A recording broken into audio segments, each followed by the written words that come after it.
9 दिसंबर 2024 और परभनी शहर की जानी मानी सामाजिक शख्सियत रईस दादा और रईस दादा फाउंडेशन की जानिब से परभनी का जो एमएससीबी ऑफिस है, जो एमएससीबी का जो गलथान कारोबार है, वो सामने उन्होंने लाया है। उनका प्रभाग 2 आता है और उस 2 प्रभाग में जिस तरह से लाइट और लाइट के पोल और लाइट के डिपो की जो हालत है, वो राम भरोसे है, ऐसा कहा जाए तो गलत नहीं होगा। और उसी को सामने लाने का काम रईस दादा फाउंडेशन ने किया है और उनके तमाम समर्थकों ने, और एक मांग की है कि जल्दी से जल्दी उस प्रभाग 2 के अंदर के तमाम जो डिपो है, जो खुले पड़े हुए हैं, कभी भी बड़ा हादसा हो सकता है, और लाइट के जो पोल है वो टेढ़े हो चुके हैं, लाइट्स बराबर नहीं रह रही है और उसकी तरफ पूरी तरह से दुर्लक्ष्य किया जा रहा है। और उस प्रभाग के नेता होने के नाते, उस प्रभाग के भावी नगर सेवक होने के नाते, और रईस दादा फाउंडेशन का उस प्रभाग में सोशल वर्क है, वहाँ के लोगों के हर सुख दुख में वो आगे रहते हैं, तो उन्होंने आगे बढ़कर एमएससीबी को जगाने का काम किया है, जो कि कुंभकर्ण की नींद में सोई है। उनसे बात करते हैं। दादा, क्या कहा है इंजीनियर साहब ने, कब तक ये काम हो जाएगा और अगर नहीं हुआ तो आगे अगला कदम क्या रहेगा? आज जो हमने रईस दादा मित्र मंडल की ओर से हमारे संगठन के पूरे जितने भी दोस्त हैं, संगठन के लोग हैं, आज हम ये फीस कॉल के ऊपर PC4 चाप के यहाँ के सहायक अभियंता साहब के साहब से हमने बात की है कि वार्ड क्रमांक 2 के अंदर मदीना नगर, सेवक नगर, मेराज नगर, यहाँ के जो भी खंबे हैं, मल्हार नगर, गुलजार कॉलोनी, यहाँ की जो डीपियाँ हैं जो ख़राब है, जो केबल है जो टूट के घड़ी घड़ी नीचे गिर रहे हैं, तो इसकी वजह से कुछ बच्चों के जान को जाने, बच्चों के या बड़े जो भी जान का खतरा है। इस वजह से हमने चाप के साहब को एक निवेदन दिया कि भाई आज जो ये घटनाएं घट रही हैं प्रभाग क्रमांक 2 के अंदर, तो इसके लिए आप जल्द से जल्द कुछ ना कुछ कीजिए। तो हमने चाप के साहब को से बात की। चाप के साहब ने बोली कि हमारा साकेर्य तुम्हारा पूरा रहेगा और हम ये 15 दिन या महीने भर के अंदर हम वार्ड क्रमांक 2 के अंदर जितनी भी जल्दी हो सके उतने जल्दी हम काम चालू करेंगे। आपको पोल नए डाल के देंगे और केबल वगैरह सब राइट करके देंगे, डीपीओ का भी काम करेंगे। उन्होंने ये कहकर कि भाई आश्वासन दिए। नहीं तो हमने बोले कि भाई अगर ये काम आगे नहीं होता तो हम एक आंदोलन छेड़ेंगे रईस दादा मित्र मंडल की ओर से। इसी पर बात करने के लिए हमारे साथ अजहर फारूकी साहब है, जो कि किसी तारुफ के मोहताज नहीं है, बेहतरीन समाज सेवक है और रईस दादा फाउंडेशन और रईस दादा के वो काफ़ी करीबी दोस्त हैं। और प्रभाग 2 जो कि इतनी बड़ी आबादी है, लगभग एक तालुके की जितनी आबादी है, और इस इतने बड़े प्रभाग में जो लाइट्स के जो हाल है, जो पोल के हाल है, जो डीपी के जो हाल है वहाँ पर,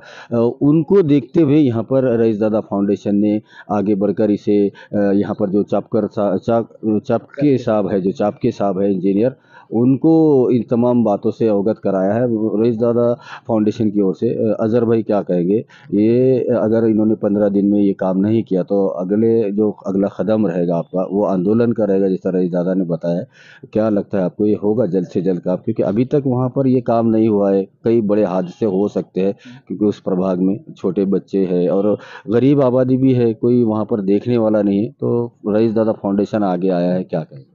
नहीं, अल्हम्दुलिल्लाह इसमें आपको विजुअल्स दिए गए हैं, तो उसमें चापके सर से बात हुई तो चापके सर ने पॉजिटिव रिस्पांस दिए और उन्होंने उसकी कंडीशन की सीरियसनेस को देखते हुए उन्होंने बोले इसके ऊपर जल्द से जल्द एक्शन लेंगे। और ये अल्हम्दुलिल्लाह पहला ऐसा लेटर है जो रईस दादा मित्र मंडल की तरफ से है, जिसको पॉजिटिव रिस्पांस मिला और वो सक्सेसफुल रहा और उन्होंने पॉजिटिव कार्रवाई करने की ताल्लुक से आया। उसमें हमारे वार्ड नंबर 2 के भी है सामाजिक कार्यकर्ता, माइनॉरिटी डेवलपमेंट ऑर्गेनाइजेशन के सैयद रफ़ीक भाई पेड़गांवकर, उन्होंने भी ऐसे निवेदन दिए थे कि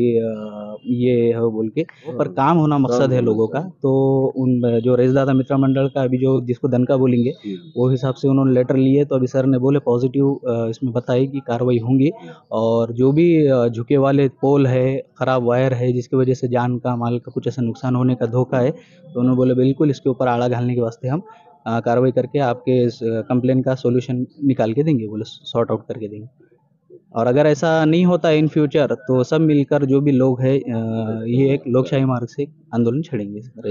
खिदमत खल की खिदमत खुदा है, इसी जज्बे को मद्देनजर रखते हुए रईस दादा फाउंडेशन, जो कि प्रभाग 2 ही नहीं बल्कि पूरे परभनी शहर में समाज सेवा में अग्रसर रहता है और हर हर टाइम वो सामने रहता है, फिर चाहे वो कौम मिल्लत के कोई मसले हो या समाज के किसी भी किस्म के मसले हो, उसे उठाने में रईस दादा फाउंडेशन बीते कई वर्षों से काम करता आ रहा है। जिसमें प्रभाग 2 की अगर बात की जाए तो प्रभाग 2 में जिस तरह से इलेक्ट्रिक पोल के जो हालात है, डीपी के हालात है, वहाँ पर लाइट्स की जो बार-बार मसले आ रहे हैं, उसको देखते हुए एक निवेदन दिया गया है। और एमएससीबी का जो कारोबार है वो तो जग जाहिर है, कुंभकर्ण की नींद में सोया हुआ है एमएससीबी कार्यालय और यहाँ के अधिकारी। यहाँ पर बीते दिनों में पुलिस क्वार्टर में एक नौजवान लड़का खुले हुए डिपो से जाकर टकराने से उसकी मौत हो गई, दर्दनाक जगह पर ही मौत हो गई। नौजवान बच्चा था,